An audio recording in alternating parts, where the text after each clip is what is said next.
जरांगे हे एखादं खेळणं असतं, त्या खेळण्याला चावी दिली जावी आणि मग चावीचा तो थ्रेड्स जोपर्यंत आहे तोपर्यंतच ते टुन टुन टुन टुन उड्या मारतं. पण ज्यावेळी ते चावीचं थ्रेड्स संपतात त्यावेळी ते शांत बसतं. त्यामुळे कोणाच्या तरी चावीवर चालणारे जरांगे त्यांच्याकडून काय अपेक्षा आहेत.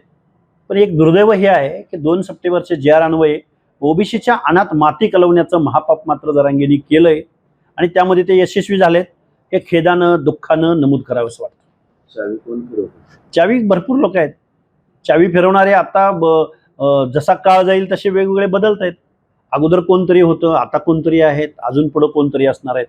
त्यामुळे जरांगे हा रंग बदलणारा सरडा बरा, पण जरांगे नको अशी परिस्थिती आहे. कारण जरांगेचे गॉडफादर दिवसेंदिवस बदलत आहेत हे महाराष्ट्राला कळून चुकलेलं आहे. जरांगेंना सल्ला, ओबीसीच्या अनात तुम्ही माती कालवलेली आहे आणि तुम्हाला महाराष्ट्राच्या मुख्यमंत्र्याला सत्तेतून फेकून दिलं पाहिजे असं तुम्हाला वाटतं.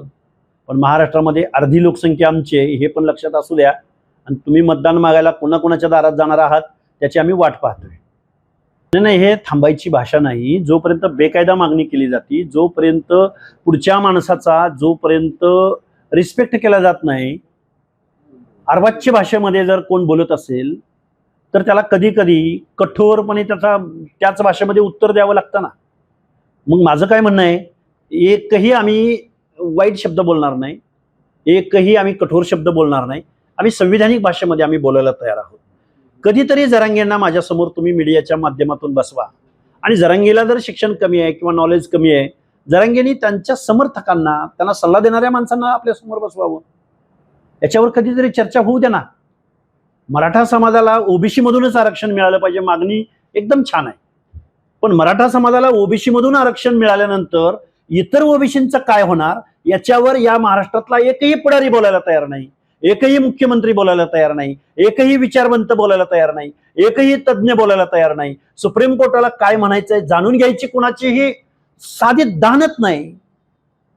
मग आमच्याकडून संविधानिक भाषेची अपेक्षा करणं कितपत योग्य वाटतंय सांगा ना. कोणच ऐकायला तयार नाही, कोणच.